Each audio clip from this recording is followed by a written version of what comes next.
Good afternoon, good evening, good morning, depending upon where in the globe you are. As attendees start joining, we would like to welcome everyone to Axiom's Rare Disease Town Hall. Today, we will be discussing some of the latest clinical developments, but particularly the impact of COVID-19 on lysosomal storage disorders. We're honored to have today four premier colleagues of Dr. Ganesh, Dr. Weinreb, Dr. Irwin, as well as Dr. Balwani. On the next slide, we'll give a quick overview of some of the topics we'll be discussing.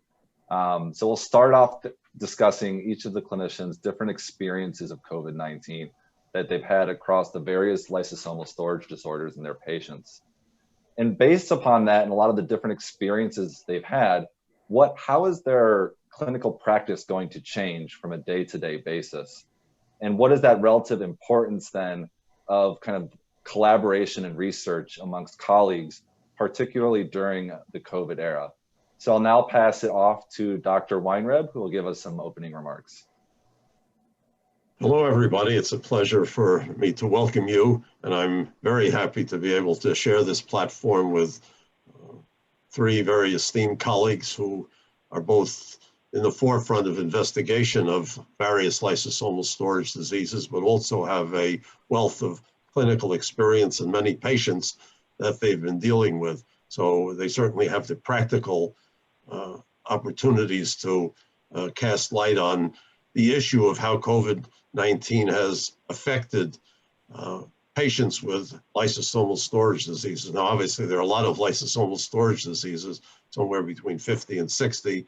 So rather than even attempt, and they're all basically different in many characteristics, but we elected to concentrate this discussion around three of the most commonly encountered lysosomal storage diseases: Gaucher disease, primarily type 1, but not excluding the neuronopathic variants; then Fabry disease in its also various phenotypic shape; and finally Pompe disease. Again, I think we're going to be concentrating here on primarily late onset Pompe disease rather than the infantile variant, which probably has been less impacted by COVID-19.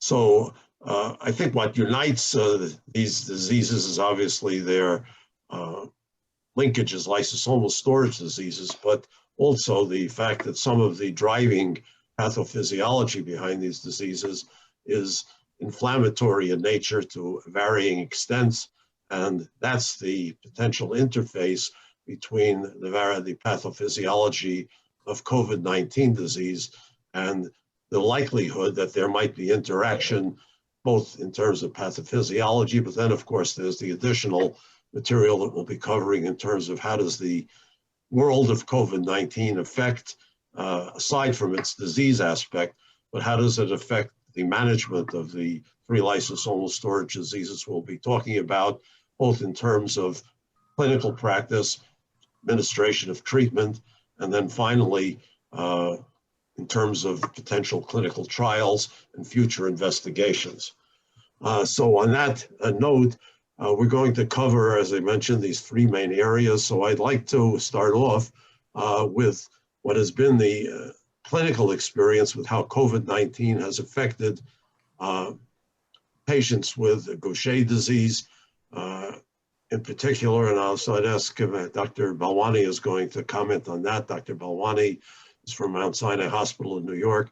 As you know, the New York area has a very large number of patients with type 1 Gaucher disease in particular, and she has had a very valuable experience in that. She was also in the front lines in the early onset onslaught of the disease. So Dr. Balwani.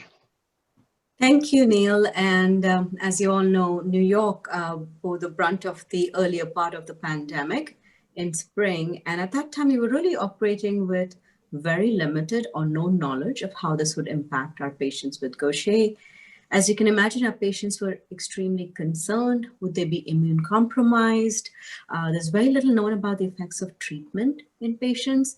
And we were even dealing with very simple things like access to testing or accuracy of testing at that time. So to try and understand that better for our patient population, we did spend a lot of time doing outreach to our patients, talking to them individually about their risks. We were also trying to understand how we could get them their treatment safely during the earlier phase of the pandemic. A lot of the nursing staff was being redeployed to hospitals. So we did have a lot of concerns. Fortunately, we were able to weather all of those. We did have a brief hiatus in treatment at the hospital as the numbers were rising, but we were able to resume treatment relatively quickly. Our patients on home infusions as well were able to continue getting treatment for the most part. And again, our patients on oral medication did not have any interruption in treatment. But the big question with patients was, am I immune compromised? Am I going to get worse if I get COVID? And to try and answer this question, we actually took it upon ourselves to do a survey study, trying to see if our patients were exposed to COVID and the outcome of this. And we did gather data from over 180 patients. And we were quite relieved to hear that most of our patients who developed COVID actually had just mild to moderate infection. None of our patients needed hospitalization or even urgent care center visits or ER visits, and most were treated at home with just over-the-counter medications. They did not need any specific COVID-related therapies. So that information was very reassuring. And we also looked at our older patients, our splenectomized patients, our patients with multiple comorbidities. And it was quite striking that we did not find an increased risk in any of those categories. So that bit of information gave us a little confidence to counsel our patients more accurately. And, as with the advent of increased antibody testing as well as availability of PCR testing, we've been more accurately be able to test and monitor our patients. So I'm happy that we were able to gain that information early on. But that being said, we always advise our patients to follow all of the standard precautions and continue to follow the CDC guidance. Yeah, I thought maybe at this point I would ask Dr. Irwin to comment. Dr. Irwin practices now in South Florida, but she also continues a very close connection with Cleveland Clinic in Ohio, where she actually has been responsible for the lysosomal disease program. So I thought I would ask Dr. Irwin to essentially comment on the same issue as it affects patients with late onset Pompe disease. So I think we have a very similar experience, especially with patients' first reaction to COVID and to the risks of COVID infections. Obviously, there was a lot of concern about, are we an increased risk population? Do we have to take extra precautions? And I will comment on Pompe, but I also would like to just add one additional experience maybe from my Gaucher disease patients. I have follow a few type 1 Gaucher disease patients who are elderly, who are receiving enzyme replacement therapy in an infusion unit, and they are on Medicare. And so we were trying just to decrease the risk of exposure by coming to the hospital every other week for infusions. We were trying to get them to home infusions. And while some insurance companies were making it easier to get on home infusions, that was definitely for Medicare patients a delay, and some of them and my patients were not able to receive home infusions due to insurance reasons. And so I think that, that really played a role in their anxiety, and it also contributed to them having a hiatus in their treatment. So there was definitely a pause in their enzyme replacement therapy, which I think comes along with some concerns. As Dr. Weinreb mentioned, they have a higher baseline inflammatory component, and the concern was if we keep them off treatment for too long, would they then be at a higher risk for having more complications if they were to contract COVID? And so we eventually made sure that all of our patients got back on treatment and put in place higher safety measures, obviously making sure that we advised all of our patients to be especially careful when they were coming into the hospitals. Thankfully, the hospitals were putting in place a lot of safety measures with temperature checks and making masks mandatory. And so that problem I encountered mostly with my Gaucher disease patients. Now, among the patients with the late onset Pompe disease, there was definitely also a concern about whether they were at an increased risk for complications if they were to contract COVID, especially because several of them have a compromised pulmonary function. And so there certainly was a lot of concern what would happen if they were to get COVID. So thankfully, none of my patients, of my late onset Pompe disease patients, were infected with COVID until today. They were extremely careful, but we did discuss with every single patient that they needed to be extra careful. And I had one patient who also decided to halt treatment for a few months because she was too afraid of coming into the hospital, which again is not ideal. And so we eventually managed to get her back on the treatment. But I think the experience with the Pompe disease patients, with the late onset Pompe disease patients, is quite similar to the adult Gaucher disease patients.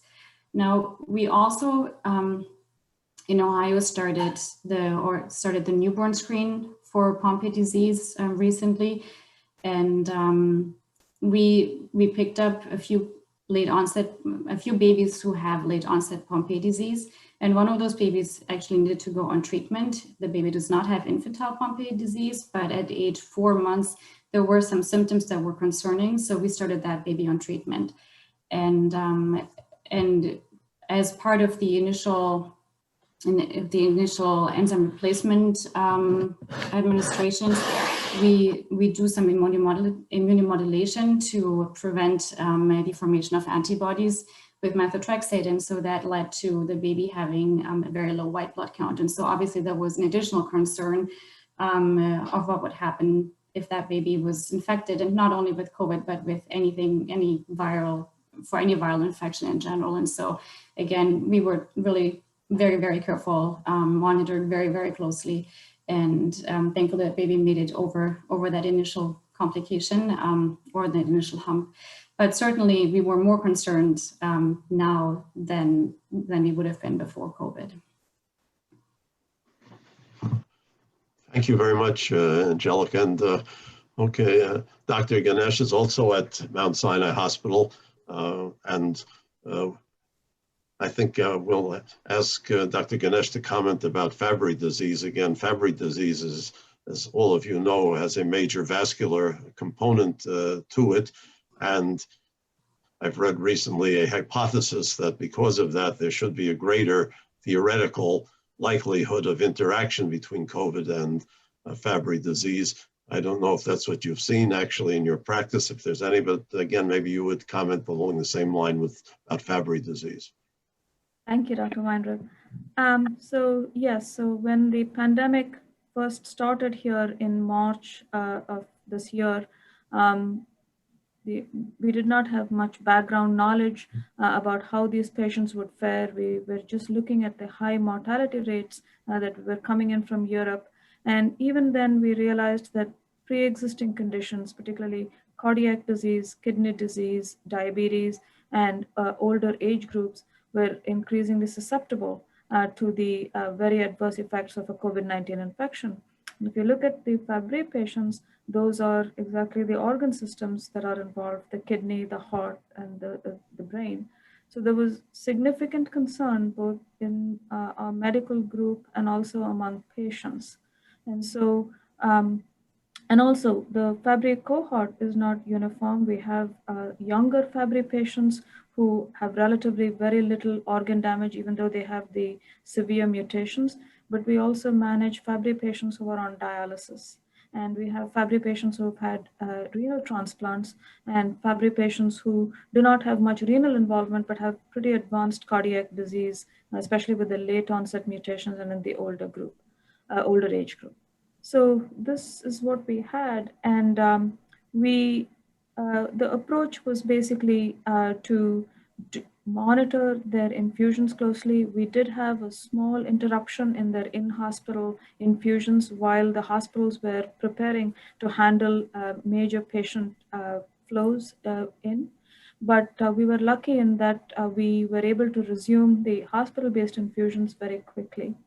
And we partnered closely with the insurance companies and the industry representatives, the home health agencies, to ensure that home infusions were not interrupted. So there was no shortage of the drug. That was another concern because of everything that was going on, but there was not that much of an interruption. And while some patients had elected to pause their infusions to see what was happening and to take stock of the situation, most were able to resume. And the interruptions were only into the order of 2 or 3 doses of the infusion. So we did not have major breaks in treatment, except maybe in one situation where the patient, it was a transplant, post-transplant, and he had elected to not continue his infusions for a couple of months and then resumed. And as Angelica mentioned, there was some interruption due to patients on Medicare who did not want to come into the hospital to avoid risking exposure and were unable to go on home infusions. And for those patients who were on the oral medication, again, there was no interruption to their care, and the supply chain was intact. And so that was a big relief that there was nothing that had to be addressed there. And as Dr. Balwani mentioned, the electronic medical system and patient portals and the communication channels were kept open. We contacted our patients early on, and some of the anticipatory guidance that we did before we knew a lot more about this was to make sure that their diagnosis, they had on their person, their diagnosis and the medications that they were on. Because this was a time when patients were walking in and no relatives were allowed in the patient rooms. So if a patient was coming in very sick, hypoxic, and needed intubation and ventilation, then there was no communication with the treating physicians as to whether this patient had Fabry disease and what the other comorbidities were. So we made sure that patients were aware to discuss their Fabry diagnosis with their treating physicians, and also to give a list of the medications that they were on, because some of the medications that we used early on in Fabry had effects on the cardiac arrhythmia and so on. So we made sure that all of those bases were covered.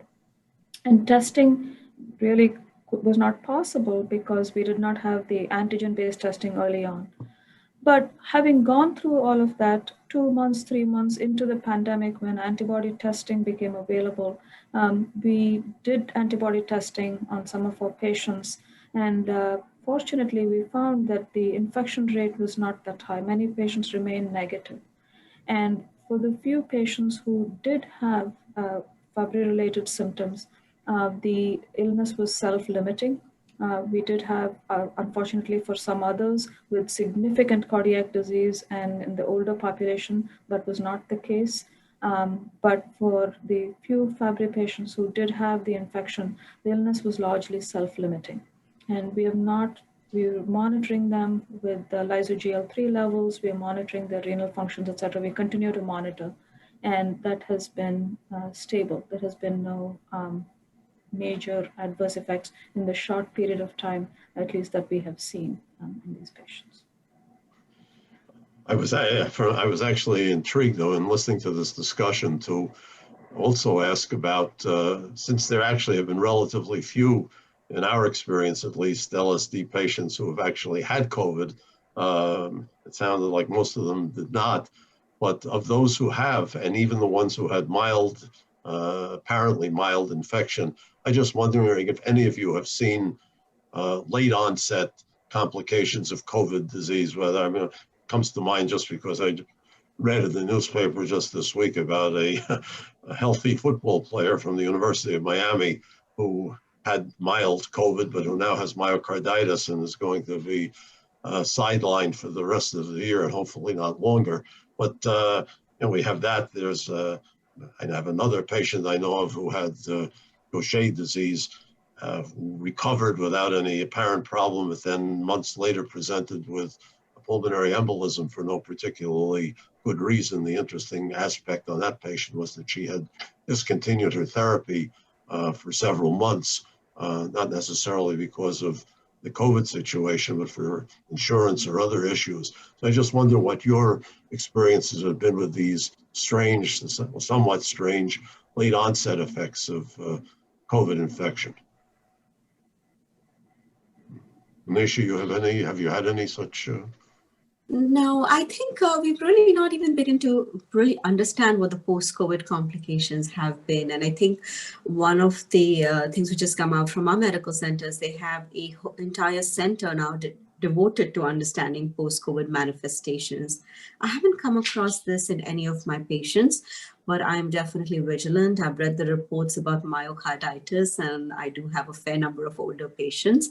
So, we are just waiting for patients to reach out to us if they have any complications, and we'll follow up. But as of now, I haven't encountered this in my practice.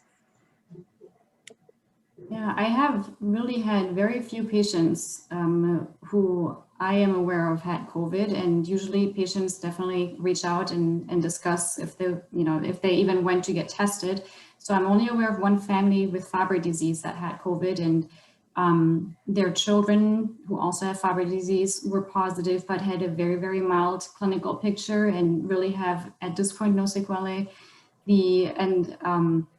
The affected father had a more, I wouldn't say severe clinical picture. He did not require hospitalization.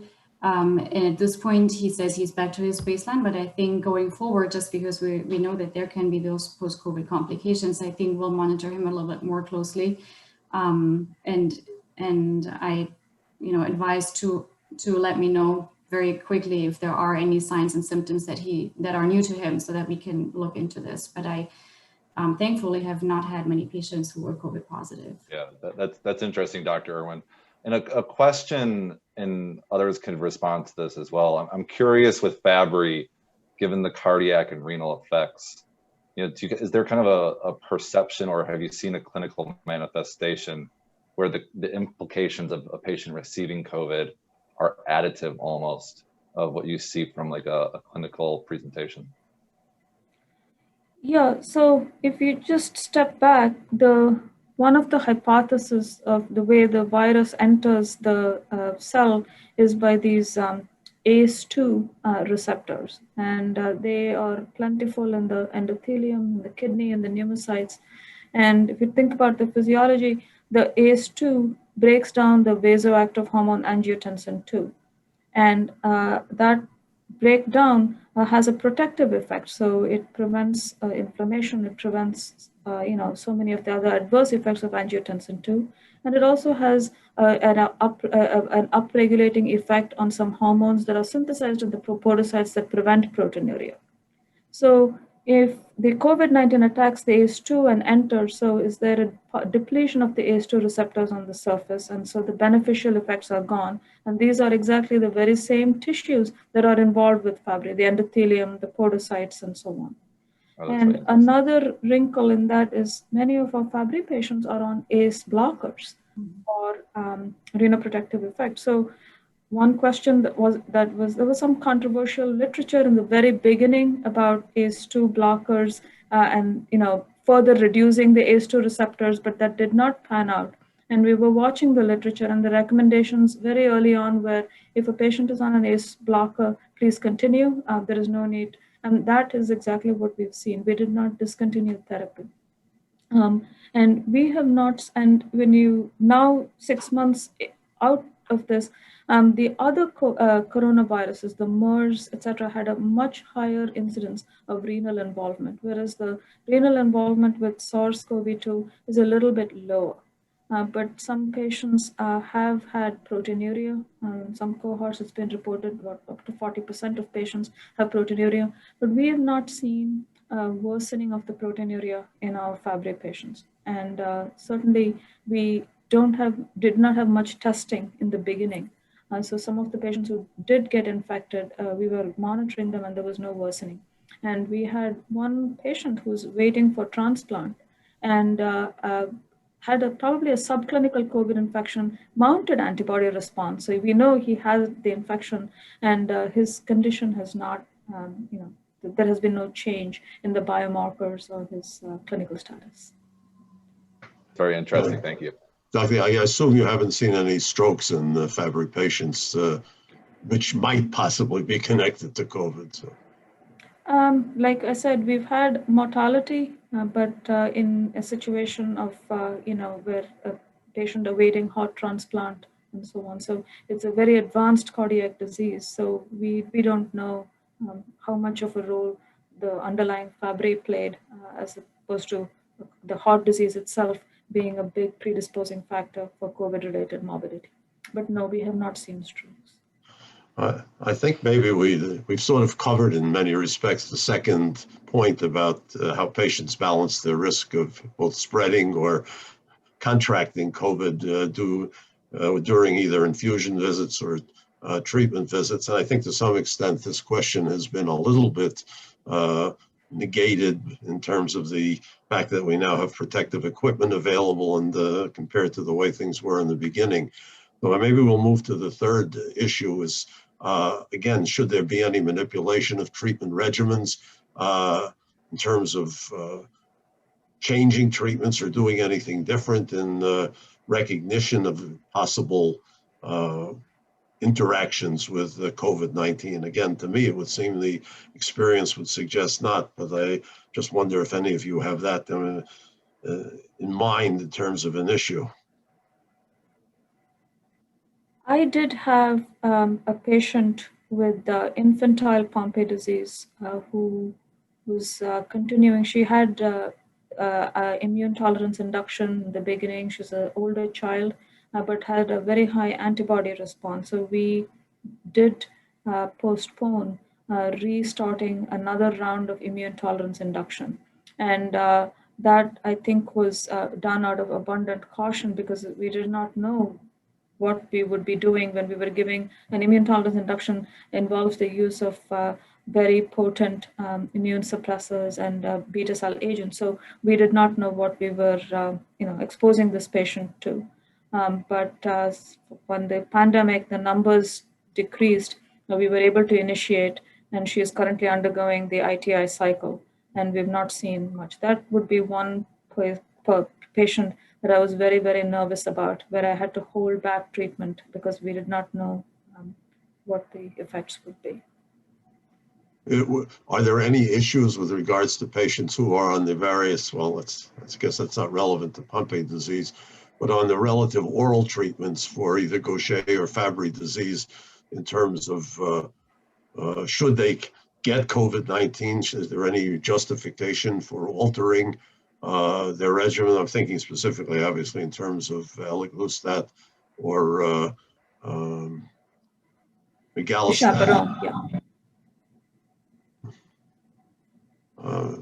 Well, I think one of the, with eliglustat, when the pandemic initially started and there were a lot of therapies being tried out, we spent a lot of time counseling our patients about what to do if they were prescribed any of these regimens. It was definitely a very chaotic time as well, with limited access to physicians and hospitals. So we tried our best to educate them about the potential risk of drug interactions, and we advised them to stop therapy if they were going to be prescribed any of these drugs.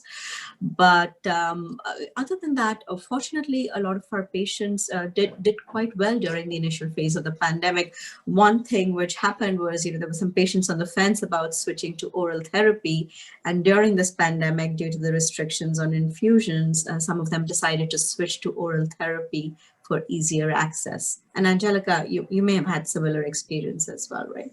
Yes, I did definitely have similar experience in some Fabry and Gaucher patients who, for different reasons, initially remained on enzyme replacement therapy, but then after the pandemic started, they were much more amenable and switched over to oral treatment, and are currently continuing since the pandemic has not ended. But they've done quite well. with respect to changing any of the medications, except for switching them over to oral treatment, I have really not changed much else in my patients. Since immunosuppression was mentioned again, some of my Fabry patients or at least one of the Fabry patients who had a renal transplant and is therefore immunosuppressed, also interrupted his enzyme replacement therapy. He was on home infusions, but he was so afraid of having people come into his home that he did also interrupt his treatment. But thankfully, we were able to get him back on treatment, not on oral treatment because he was not eligible based on his mutation, but I thought it was really prudent and important to get him back on the treatment. So, but yes, I did have the same experience with switching patients from enzyme replacement therapy to oral treatment during this time. Yeah, I think that even the whole question of immune suppression is one which, again, requires further study. Again, I'm aware of an individual, not with LSD, but who's been on chronic gamma globulin intravenous replacement because he has diminished immunoglobulins. Unfortunately, he became quite sick with COVID, was hospitalized for a month. He did recover, but he's maintained very high titers of anti-COVID antibodies despite his alleged immune deficiency. So sort of another strange experience. I think there's a whole host of strange experiences coming out of this COVID-19 experience. So maybe we should move on now to the next topic. So we thought that we would spend a little time now in terms of how the COVID situation has actually led to changes in clinical practice, particularly, of course, focused on management of patients with lysosomal storage diseases. And clearly, I think one of the major newest elements, although it certainly was not totally new, that has emerged, has been the shift to telemedicine and visiting and evaluating patients that way. So I wondered if the panel would like to comment on their own experiences with telemedicine. Have they felt that it's really had a major positive impact? Is it something that should be retained even after one of these days when hopefully either with vaccination or with good luck, this current pandemic subsides? Anisha, you have any? I think, Neil, our overall experience with telehealth has been extremely positive. We had actually initiated telehealth evaluations before the pandemic as well, but of course that just accelerated this. And it's been great to have access to our patients. As you can imagine, patients were very nervous about coming in. And this gave them this additional level of reassurance, but allowed us to check in on the patient. And we really learned to adapt our practice, especially in terms of labs. So one of the limitations is because in lysosomal, we do specific biomarkers, which are not easily done by your local lab.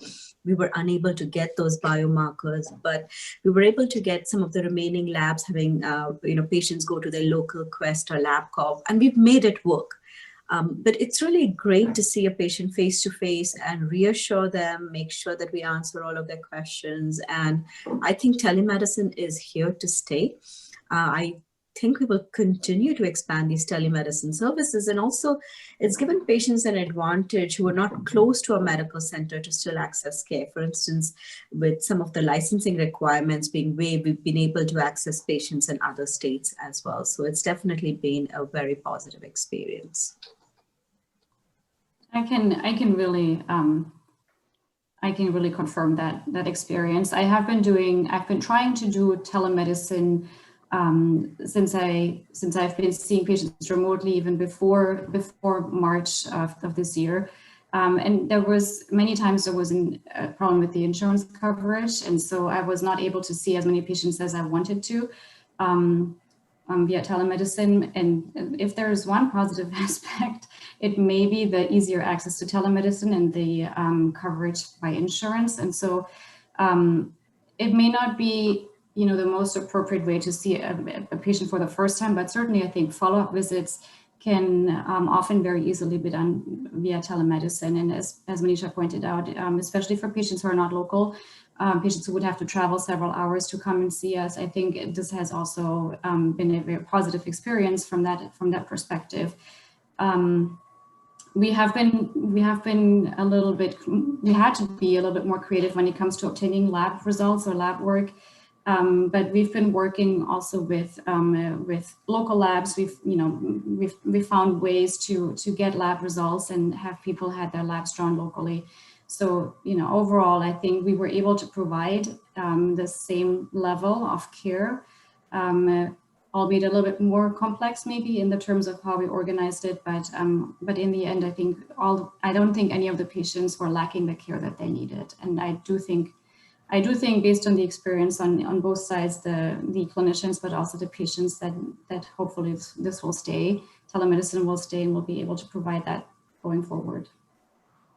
I wonder, though, Dr. Ganesh or anybody else, do you find that telemedicine makes it easier in terms of the interaction or the acceptability of interaction between patients, and not so much yourselves, but also with either study coordinators or nurse practitioners, physician assistants, who may be in a position to contact the patients even more frequently than we would otherwise do in the course of, regular office visits? Do you think that facilitates actually staying on top of patients in terms of compliance with treatment or any other, them bringing to our attention problems which otherwise might be forgotten? Absolutely. And not only does it facilitate, it's accepted both by the healthcare providers and the patients, and both parties have embraced it. It was a bit difficult in the beginning for those of us who are used to that physical contact with the patients, and it seemed a little different. But I think over the course of these last few months, we've embraced it. And more importantly, it is a big way to keep people safe because this pandemic is not ending. Both the healthcare providers and the patients are not moving, not using public transportation, and so on and so forth. So it becomes a safety issue for people to congregate, and it has decreased the volume in the clinical spaces so that only those patients who definitely need to be seen, acute patients, are seen. So it's definitely cut down on the exposure of patients to the hospital and exposure of the healthcare providers as well. However, the one place where telemedicine was not very helpful was, we were able to get creative with lab draws, but for those patients, for example, some of my late onset Pompe patients were not able to have adequate monitoring and surveillance with pulmonary function testing, for example. And then those patients with mucopolysaccharidosis, infantile Pompe, who relied on physical therapy, occupational therapy to, as part of it's a very important part of the disease management. Though telemedicine was available, but those aspects of care have not been optimum. And but for the most part, I think as we move forward, I think telemedicine is here to stay, and our management will be a hybrid between telemedicine and in-person visits. Probably alternating or intermingled so that we optimize the overall care of the patient. And I agree with that this is here to stay.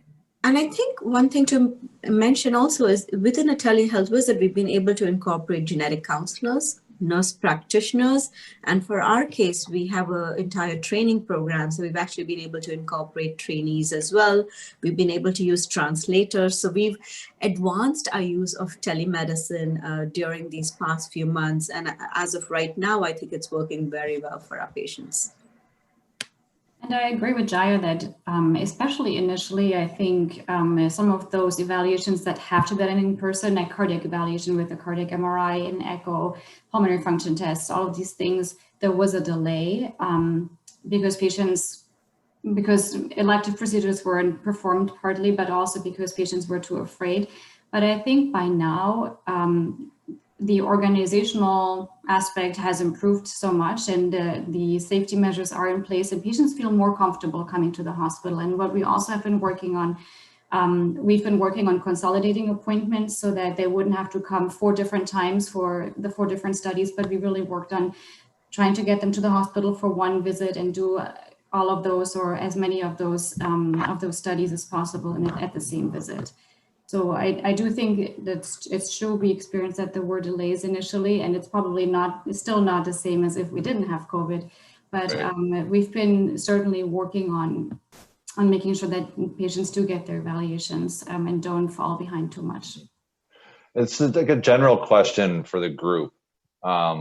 When you think about the type of visit that you're having with your patients, whether it's a new diagnosis, whether it's someone who you're monitoring their care, or even kind of some of the genetic counseling, as you guys mentioned, I'm curious on how does telemedicine kind of really work, particularly for those new diagnoses, and is that even possible? Or are you kind of thinking about that stratification? Those are the patients that are coming in, other patients that I'm monitoring are maybe more telemedicine. So I'd be curious to hear the panel's perspectives around that. So I see both via telemedicine. I've had several newly diagnosed Fabry disease patients in the past where an initial visit even via telemedicine was very productive, especially around the counseling and explanation of the disease and decide, talking about management decisions. And I think especially for adult patients who are where there is nothing acute that has to be addressed, I think even initial conversations can be held via telemedicine. I think it's different for pediatric patients such as infantile Pompe disease, for example, or children who have abnormal newborn screen results for the lysosomal storage diseases. I don't think that we get around having an in-person visit, because I think especially in those initial evaluations, a physical exam, a good physical exam can sometimes very and often very, very helpful. Right. So I think those are more difficult. I don't know what I've seen both new patients as well as follow-up. I have to say, when we see new patients now, we're wearing eye shields, we're wearing an N95, we're wearing a face mask. So you actually lose eye contact. And the first time you see a patient, to establish that relationship, it's really hard when you have this whole layer in between. And I actually think it's easier sometimes to just talk to them first by telehealth. And in some cases, we've had them come in after for a relatively limited visit where we've done an exam and the blood draw. So limiting their time on site, limiting their exposure, but yet to be able to establish that connection. But I do think it's going to be a way for us to see new patients in the future as well. I think that's actually fascinating. I never actually had thought that much in terms of, on the televisit, you actually do get to see the patient as a person, not as a Darth Vader or something like that. But I would also think, again, as somebody who's practiced for a long time, that it's certainly true that even if you're seeing a patient face to face as a new patient, it always is better if you've had an opportunity to prepare for the visit. Going over, and I mean, nowadays it's also very traditional that patients are supposed to fill out their own histories in a very comprehensive sort of a way. You get that in advance, but the problem is that I think as practitioners we're being given less time to be able to prepare, and they don't count preparation time in terms of the value of the visit, so to speak. I think preparation is probably even more important if you're doing a televisit. So again, I mean, that's just a comment. That's my own personal observation. But I think that's something that perhaps as the practice of medicine, especially in this country, goes on to the extent that we as physicians have any influence over how we get both compensated and how we teach in terms of doing the visit process. I think that idea of preparation, thought, and using time as efficiently as possible needs to be factored into the equation, aside from the time that it takes to fill out the EMR. We couldn't agree more, Neil. and the other thing also is, the new diagnosis influx doesn't stop. We've had an influx of new patients, and some of them, when they hear a diagnosis of possible Pompe because their cardiologist sent a test and here you are, or their OB sent a carrier screening and now all of a sudden you're dealing with Pompe disease that you've never heard of before. That fear component and when information is available on the internet. So the availability of someone who can discuss the diagnosis and reassure and help coordinate care and plug in with various subspecialists, that is there. And other subspecialists are also able to do. And then you have a limited entry into a hospital-based setting to complete just the relevant tests as needed. And if the test is not immediately needed, then you can postpone it. Not everything has to be done at the same time. And that, I think, has, if I look back, I think that telemedicine has really helped with that. And insurance companies and the laws have definitely slackened during the pandemic. And we were able to see patients left New York when the pandemic was at its height. I had families get in their RVs and move away from New York, and we were able to monitor them and follow them, even though they were now in a different state with families. So. Yeah, I'd also kind of be curious to hear, like, in this virtual environment that we're all in, and I think it segues nice from a question that's coming from the audience as well as kind of our next topic around the integration with clinical trials. Right. So I know earlier in the discussion, as a panel, we were talking about the potential kind of shift or altering modes or regimens, whether it's kind of delaying or switching from IV to oral. Has there been any interruptions to your clinical trial practice? And have you been able to integrate a telemedicine approach to any of those trials? John, I think that, are we discussing that, I think, in the next slide, so maybe we should exactly. move on to I think that. it's a nice segue for us. So I can start, and I know Jaya has some direct experience with this as well, but during this pandemic, one of the things which happened with clinical care being switching to telemedicine, a lot of our research visits also switched to telemedicine.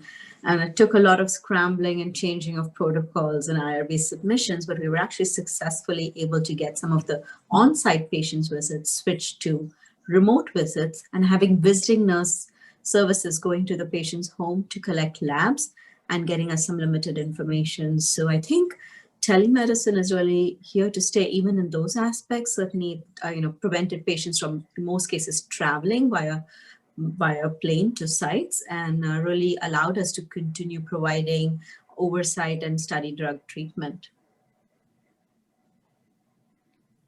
Yeah, and I agree. And even the study monitoring visits by the sponsors, etc., has now moved to telemedicine to limit the physical presence and avoid decongest these areas. But in terms of the actual clinical trials, I have two different experiences that I can share.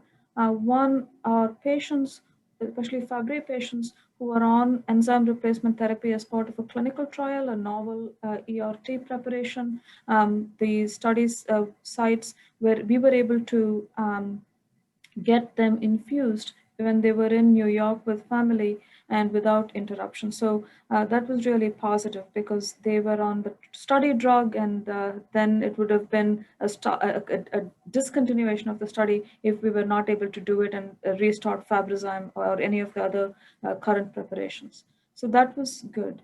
And we were involved, we were planning the gene therapy, in vivo gene therapy trial, but due to the pandemic, we had to pause it for 3 to 4 months.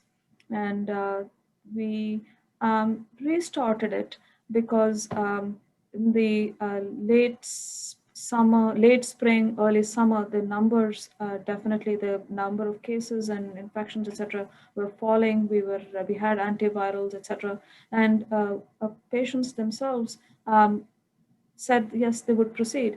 And we realized it was a small window, because a few months later we would be in the thick of winter in New York. So we thought that if we were to start the trial, that would be an optimum window. And we were fortunate. We went ahead and the enrolled patients was given the study drug, and we have not had any adverse experiences based on that. However, other patients have not been willing to enroll. They are waiting for this pandemic to pass. And so it has definitely had an adverse impact. But for the 1 or 2 that are on actively enrolled, it has not been an issue.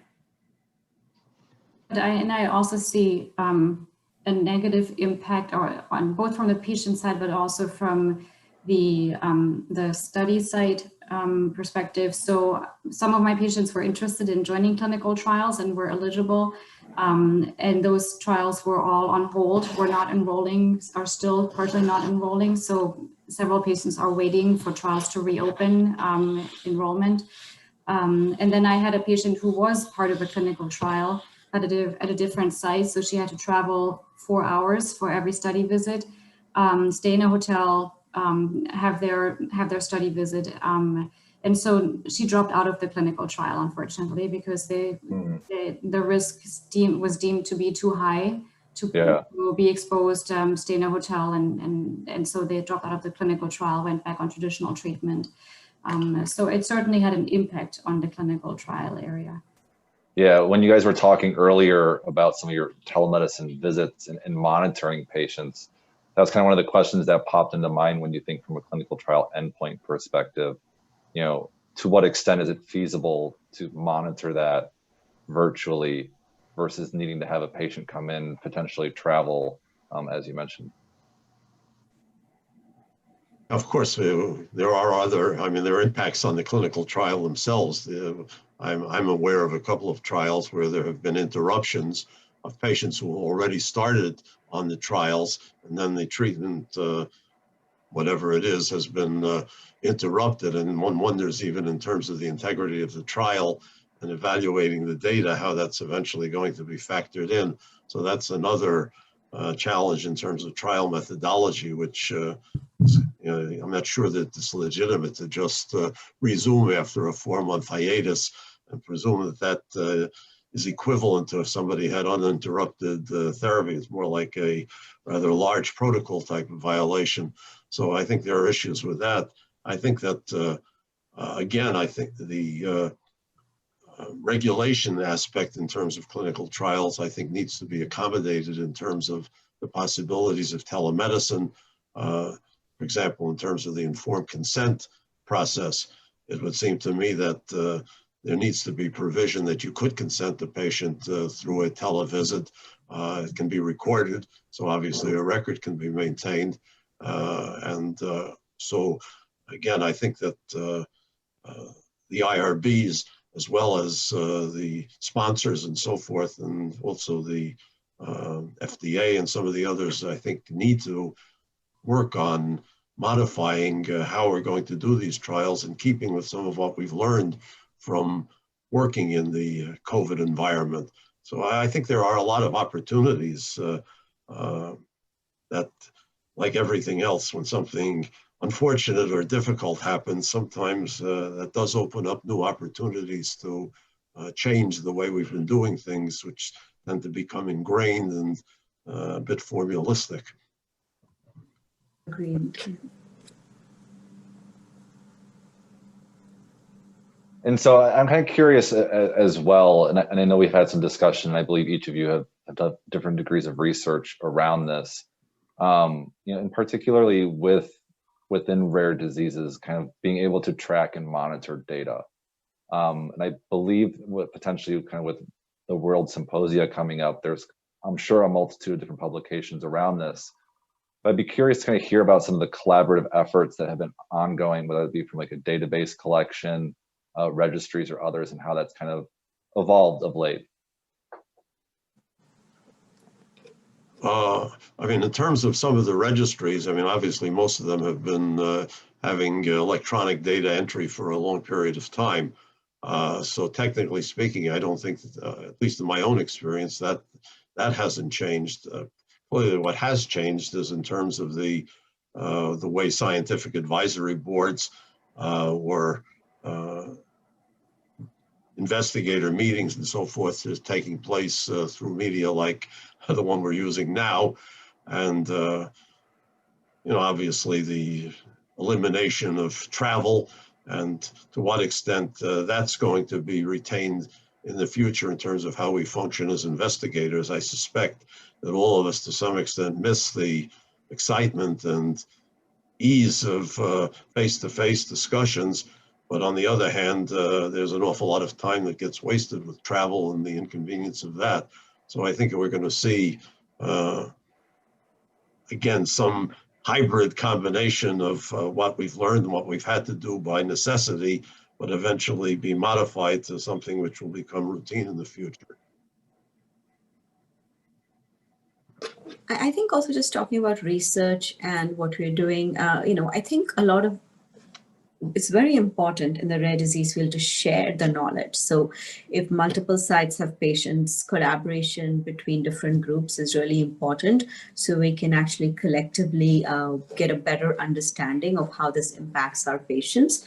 The other thing I want to stress on is actually collection of samples. So we may understand that our patients were not severely affected, but I think it's very important to try and understand what exactly happens in the pathophysiology to try to get a better understanding of this for the future. So I think one of the next steps would really be to collect some samples on these patients and see, try to understand the mechanism here by which they may be having a protective effect or a severe effect. So I think sample collection will be very useful. And even that may be revolutionized by the increasing, at least in terms of certain tests, by the increasing use of dried blood spots, which has actually basically opened up a whole box of possibilities. So it's both in proteins, lipids, across the board. So I think that that's, again, something which is going to change the way we get samples on patients. And also even the opportunity, even if you're looking at histology, to exchange that by media rather than by shipping slides around and so forth. So again, I think there's going to be a lot of developments in terms of that type of technology. Yeah, I think everything is definitely going to change going forward, and I want to kind of give a special thanks to each of our panelists. And hopefully, Dr. Weinreb, you can give us a few closing remarks. And just to remind all of the attendees who have joined, the recording will be provided live. So if you have registered for the event, you'll receive a following link for the recording to this session. And again, thank you, Dr. Ganesh, Dr. Weinreb, Dr. Irwin, as well as Dr. Barwani. Yeah, I'll just conclude by saying that, as I hinted before, historical experiences has taught us that perhaps some of the greatest medical advances have occurred during cataclysmic events such as world wars and other types of things like that. And in that sense, I think that COVID has been no exception, and that with all of the pain and the inconvenience, I think we've actually been opened up to new changes, and we've been forced into sometimes changing our thinking. I think that clearly has had an effect on how we manage patients with lysosomal storage diseases, where there has been a lot of very rapid and exciting advances being made. We're quickly transitioning from enzyme therapies to all sorts of other types of treatments. The trials continue to be very important. But again, I think the way we interact with our patients is perhaps the most important thing. All patients need support, but patients with these rare diseases, I think, rely on the community of physicians who are interested in this and the other healthcare providers in a very big way. And so I think it's been both a challenge to us, but I think, to be perfectly honest, I think all of us, at least the colleagues that I know, have risen to this challenge, and I think medicine is better off for it. Thank you again, Doctor. And any of the other panelists, if you'd like to give any final remarks, if not, we can call our session to close. And thank you again so much. So thank you for this very interesting discussion. And I hope I agree with Neil that our practices change forever.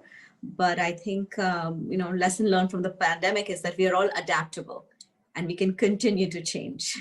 Thank you again. So again, I thank all my colleagues. I've had a very informative and actually good time with this, so I appreciate it very much. Thank you, Dr. Weinreb. Thanks to all of you. Thank you, John.